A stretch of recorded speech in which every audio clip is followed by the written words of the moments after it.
गूंज एकेडमिक में आपका स्वागत है।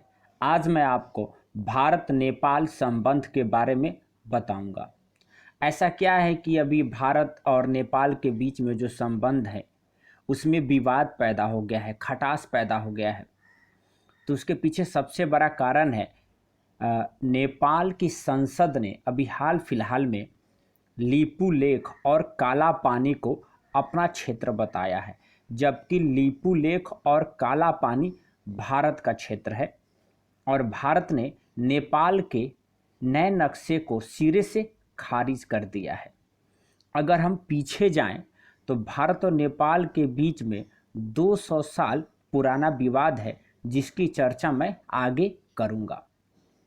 अभी ऐसा विवाद क्यों हुआ है? अभी विवाद इसलिए हुआ है कि 8 मई को हमारे रक्षा मंत्री राजनाथ सिंह ने 80 किलोमीटर के धारचूला लीपू लेक मार्ग का लोकार्पण किया। तब नेपाल ने आपत्ति जताते हुए लीपू लेक को अपना क्षेत्र बताया।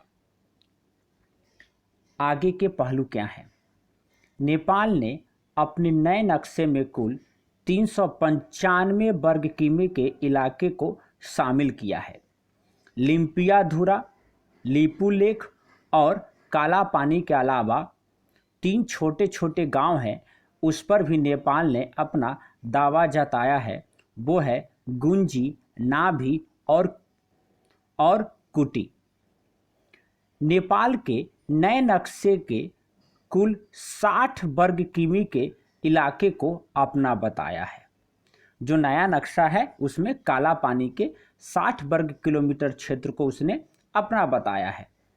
इसमें लिम्पियाधुरा के 335 वर्ग किमी के इलाकों को जोड़ दें तो यह कुल 395 वर्ग किलोमीटर हो जाता है। इस तरह से नेपाल ने भारत के 395 किमी के इलाके पर अपना दावा ठोका है। हुआ क्या है?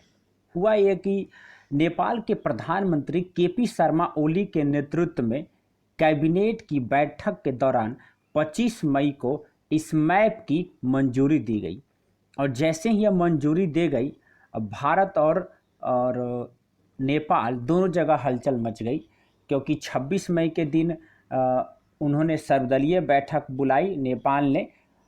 तो वहाँ पर भी जो विपक्षी दल के लोग थे उसने नेपाल की सरकार को कहा कि भारत से राजनीतिक और कूटनीतिक स्तर पर बातचीत की जाए। हम सरकार के द्वारा जो संविधान संशोधन है उसके प्रस्ताव पर हम सरकार के साथ हैं, लेकिन भारत के साथ विवाद हम नहीं चाहते हैं। अब हुआ ये क्या बात हुई कि अभी अचानक नेपाल भारत के साथ इस तरीके का खेल खेल रहा है? तो इस खेल के पीछे छुपा हुआ जो नाग है वो है चीन। नेपाल में सत्ता में वामपंथी चीन से बढ़ाई नजदीकी। ये मैंने टॉपिक दिया है, इसको समझाने का प्रयास करता हूँ।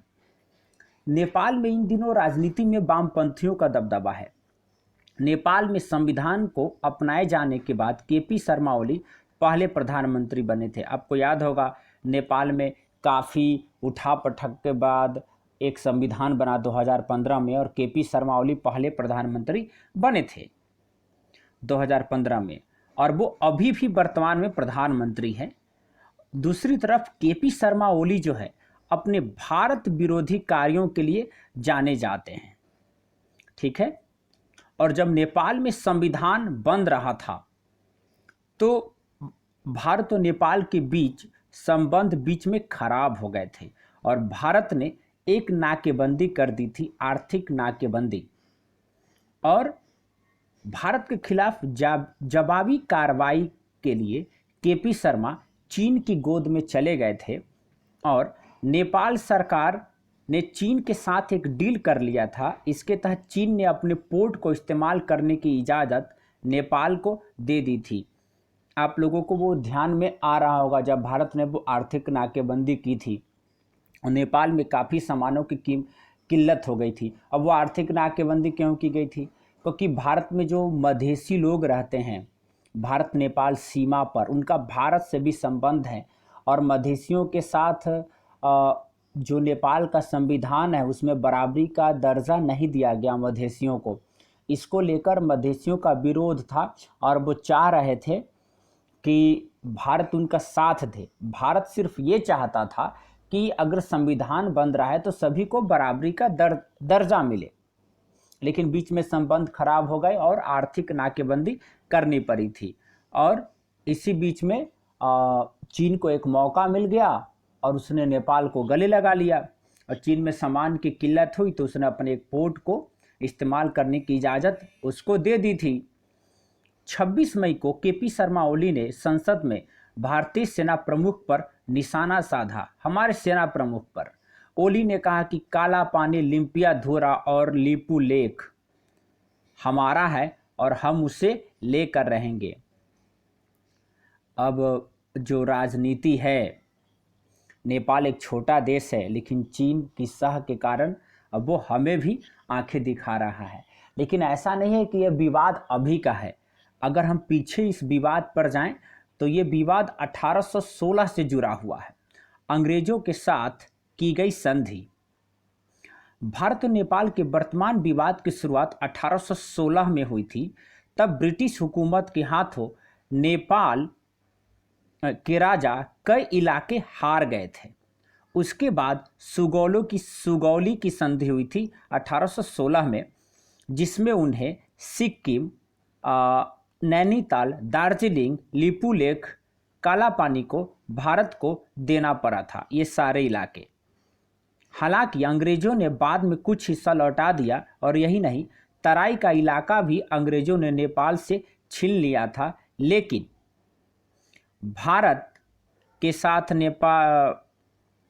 भारत के वर्ष 1857 में स्वतंत्रता संग्राम में नेपाल के राजा ने अंग्रेजों का साथ दिया था। अंग्रेजों ने उन्हें इसका इनाम दिया और पूरा तराई का इलाका नेपाल को दे दिया गया। ये वही तराई का इलाका है जो उत्तर प्रदेश और बिहार से सटता हुआ क्षेत्र है। क्योंकि मैं सीतामढ़ी और शिवहर ज़िले से हूँ तो अच्छे तरीके से जानता हूँ। नेपाल के उस क्षेत्र में हम लोगों के वैवाहिक संबंध भी होते हैं और हम लोग तो उसे अपना ही पार्ट मानते हैं और ये भारत का ही पार्ट है, लेकिन अंग्रेज़ों ने नेपाल को दे दिया था। तराई के इलाके में भारतीय मूल के लोग रहते हैं, लेकिन अंग्रेज़ों ने जनसंख्या के विपरीत पूरा इलाका नेपाल को दे दिया। 1816 के जंग में हार की कसक नेपाल के गोरखा समुदाय में आज भी बना हुआ है। इसी का फायदा वहां के राजनीतिक दल उठा रहे हैं। बात सही है, 1816 की सुगौली संधि में वो हार गए थे। आज क्या है, वामपंथियों की सरकार है। वामपंथी लोग वहां के पहाड़ी लोगों को खुश करके, अल्पसंख्यकों को और के साथ मिलकर उन्हें संविधान बनाया। दूसरा, आज के जो गोरखा हैं उनके मन में कसक है, तो चाइना की सह पर वो चाह रहे हैं कि ये क्षेत्र हमें मिल जाए। लेकिन उन्हें मालूम नहीं है कि यह भारत 1962 का भारत नहीं है, यह 2020 का भारत है और भारत 1 इंच भी जमीन किसी देश को देने वाला नहीं है। अब नेपाल उल्टे सीधे तर्क भी दे रहा है और कह रहा है कि सुगौली की संधि के दस्तावेज गायब हो गए हैं। अब देखिए आगे क्या होता है। लेकिन जो वहाँ की नेपाली कांग्रेस है उसने वहाँ की सरकार को दो टूक कहा है कि सीमा विवाद को सुलझाने के लिए भारत के साथ सार्थक राजनयिक बातचीत शुरू की जाए। हमें राजनीतिक और कूटनीतिक स्तर पर भारत के साथ बातचीत शुरू करने की ज़रूरत है। उन्होंने आरोप लगाया कि काला पानी में भारतीय सेना मौजूद है और उन्हें यह इलाका खाली कर देना चाहिए। लेकिन उनके कहने से हम थोड़े इलाका खाली करने वाले हैं। भारत का क्या तर्क है और ऐसा क्या हुआ? भारत का कहना है कि कोरोना संकट के बाद दोनों देशों के बीच विदेश सचिव स्तर की बातचीत शुरू की जाएगी। विदेश सचिव स्तर की बातचीत शुरू करना है और उसके बाद मिलकर तय किया जाएगा कि क्या है। लेकिन थोड़ा सा पीछे के पहलू पर भी मैं चर्चा कर देता हूं कि धारचूला लिपुलेख वाला मार्ग कैलाश मानसरोवर की यात्रा करने वाले तीर्थयात्रियों के लिए अच्छा होगा। और पहले यात्रा पूरी करने में 2 से 3 हफ्ते लग जाते थे, लेकिन अब मात्र 1 हफ्ते में यात्रा पूरी की जा सकेगी। भारत ने कहा कि भारत अपने सभी पड़ोसियों के साथ भरोसे और विश्वास के माहौल में परस्पर सम्मान की भावना के साथ बात करने को तैयार है। यह एक सतत प्रक्रिया है और इसके लिए रचनात्मक और सकारात्मक प्रयासों की जरूरत है। नेपाल को समझना चाहिए कि चाइना विस्तारवादी नीति का है और उसकी बातों में नहीं आना चाहिए, क्योंकि चाइना ने तिब्बत के साथ क्या किया, क्या नेपाल नहीं जानता है? ताइवान के साथ, हांगकांग के साथ क्या किया वो नहीं जानता है?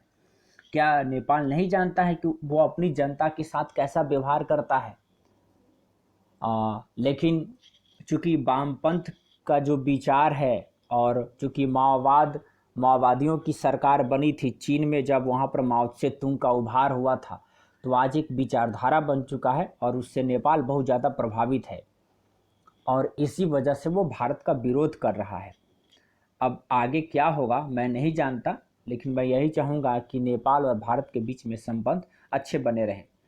मुझे लगता है कि बीपीएससी मेंस में यहाँ से प्रश्न पूछे जाने की संभावना है और यूपी पीसीएस और एमपी पीसीएस या जितने भी पीसीएस एग्ज़ाम हैं और आईएएस के एग्ज़ाम हैं उसमें भी पीटी और मेंस में यहाँ से आपको काफ़ी कुछ मिल जाएगा।